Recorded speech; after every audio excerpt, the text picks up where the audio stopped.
Hey guys, what's going on? Megan here. Here are the 10 best shoulder exercises for fighters based on science and over 20 years of experience. If you're a fighter and you have issues creating a workout program that fits your busy schedule, this tier list is for you. The two biggest problems fighters face is, first of all, your programs are trash. I look at your programs all the time. They're horrible, right? You're doing too much.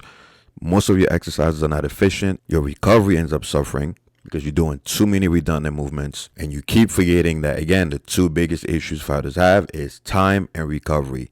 You guys do not have enough time and enough recovery capabilities to do too much. You have to find time for sparring, for weightlifting, for conditioning and cardiovascular work, for mobility work. You just don't have enough time. So you want to pick exercises that are very, very time efficient and that check as many boxes as possible. Because remember, as a fighter, you guys can only train, you can only lift about 2 to 3 times a week, right? You got to find time for, again, recovery and the other things I mentioned. So we're going to rank the 10 most popular shoulder exercises. I'm going to make a part 2 because there's so many more shoulder movements, but I'm going to make a part 2 for the rest of them. But anyway, the 10 most popular shoulder exercises for fighters. And that's regardless of your fighting sport. So that's for wrestlers, for boxers, MMA, jiu-jitsu, you name it.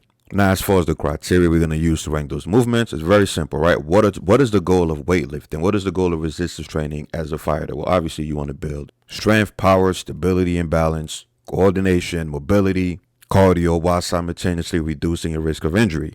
So when you put all of that together, that leaves us with about 5 to 6 criteria for selecting the best shoulder exercise. 1, it has to be multi-joint. 2, it has to obviously train your core and allows you to work on your stability. 3, it has to be functional. It has to actually mimic the movements you're going to be doing while fighting. It has to lower your injury risk, and it has to have a heavy cardiovascular burden, right? Yes, you're going to have separate days where you work on cardio and conditioning, but again, you want to check as many boxes off as possible. So using those criteria, let's get started. All right, let's get started. Lateral raises. This one's going to shock many of you guys, but it's actually going to go in C tier, in Francis and Ngannou tier, right? It's not going to go higher. Now, if this was a bodybuilding list, if this was purely for aesthetics, it would be at the very top of the list. But this is for fighters, so it's going to go in C tier, and it's very simple, right? Number 1, it's not multi-joint. Number 2, it does not train or engage your core to a high degree. Number 3, it is not really functional, right? You're not going to be doing a lot of lateral raise movements, again, depending on your combat sport. Now, it does gain a point for preventing imbalances because you're obviously going to train each shoulder independently. And it does sort of lower your injury risk, right? It kind of helps with mobility a little bit. So because of that, it's going to gain 2 points. And I'm going to put in C tier, right? And not to mention, it's also not very taxing on your cardiovascular system, right? So I'm not going to rank it higher. Next, you have front raises, dumbbell front raises. Most of you guys are going to be doing this standing anyway. So let's see. It's not multi-joint. It does not engage your core to a high degree. It is kind of functional, so I give it that. It's isolateral. It does lower your injury risk to an extent, but it does not have a heavy cardiovascular burden. So I'm going to put that in C tier as well, but in front of lateral raises. They're actually slightly more important simply because you're going to be using your front delts a lot more than your medial delts in combat sports. And it's one of the very few lists where you're going to see me put front raise in front of a lateral raise. Usually I always put the lateral raise higher, but again, got to be objective here. Next, you have upright rows. So let's see. Number 1, it is a multi-joint movement. So it gains that point. Number 2, I won't say it's a functional movement unless you're wrestling, right? If you're a wrestler, then it's definitely functional. If you're boxing, not really. You're not going to be doing a lot of upright rowing movements during the fight. So I'm going to say it's semi-functional, right? It really depends. It's not isolateral because you're using an easy ball here. It does not have a big cardio burden.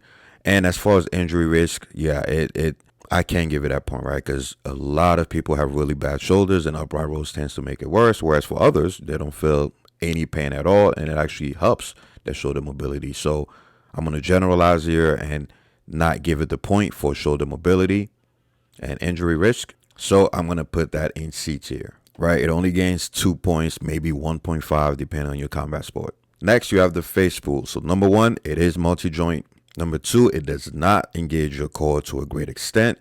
Number 3, it is functional. You're going to be doing a lot of pulling movements, especially if you're doing wrestling or MMA or even jiu-jitsu. Number 4, it is not unilateral. It is very easy for the strong arm to take over. Number 5, it does not have a heavy cardio burden. But number 6, it does lower your risk of injury, right? And it's very great for mobility, for shoulder mobility. So it actually gains 3 points, and I'm going to put that in B tier, usual tier. Next, you have seated Arnold press. So let's see. Number one, it's definitely multi-joint. Number two, it does not engage your core to a great extent.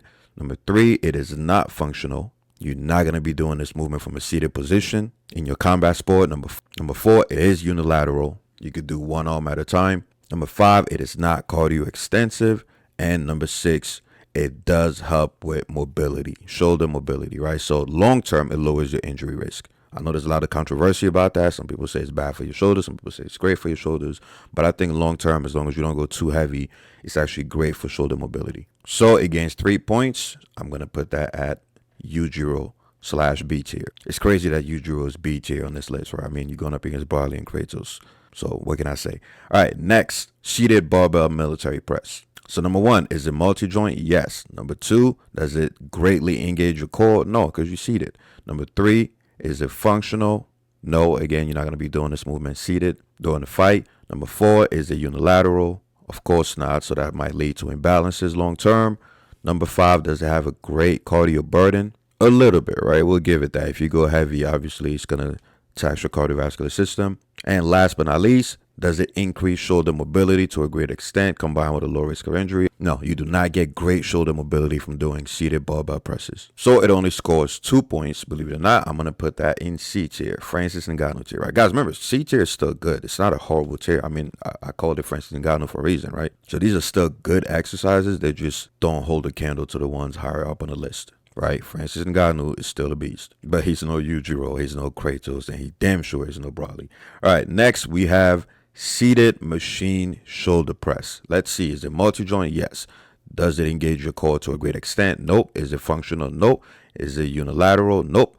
Is it cardio extensive? Not really. And does it greatly improve shoulder mobility? No, absolutely not. This one only scores 1 point.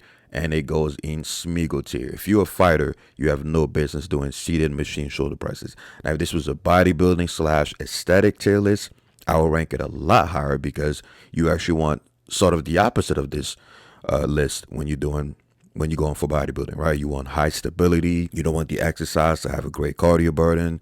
You want to tend to isolate the muscle, blah, blah, blah, right? If this was a bodybuilding list, guys, this list would be completely upside down. For the most part, but this is for fighting, combat sports, right? So I don't want to see you idiots in the comment section saying the machine shoulder press is a great exercise. Yeah, for bodybuilding, not for combat sports. Next, I put this twice, but don't worry about it. Standing dumbbell military press. Now this is gonna shock a lot of you guys. So number one, it's multi-joint. Number two, it greatly engages your core, so great for stability. And you guys know, as a fighter, your core is everything. Not only for stability, but that's where a lot of your power is going to come from. I already mentioned that in my tier list video on the most important muscles for fighters. Make sure you check it out. But anyway, number three is very functional, especially in wrestling and grappling.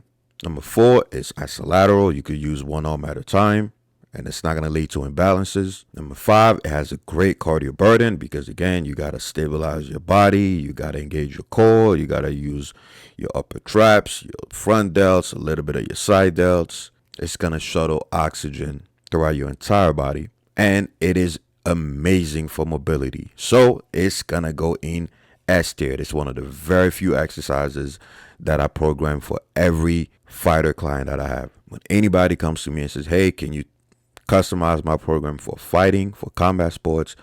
That exercise is at the top of the list, along with another exercise that's not on this tier list. Probably going to be in episode 2. Next, we have the seated dumbbell shoulder press. Number one, it's multi-joint. Number two, it does not engage your core to a great extent.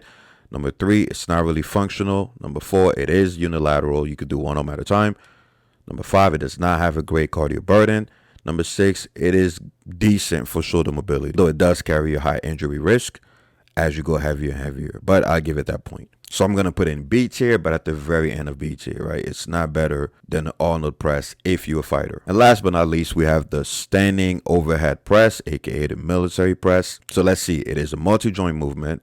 It greatly engages your core. It has a huge cardio burden, but it's not great for shoulder mobility, and it is not a unilateral movement. So it's going to lose 2 points, and it is semi-functional depending on your specific combat sport. So I'm going to put it in A tier. Stay tuned for episode 2. I'm going to cover 10 more shoulder exercises. Alright guys, that's it. If you want to support the channel, grab a copy of the new testosterone ebook and my HSP Nucleus Overload training program. I'm out.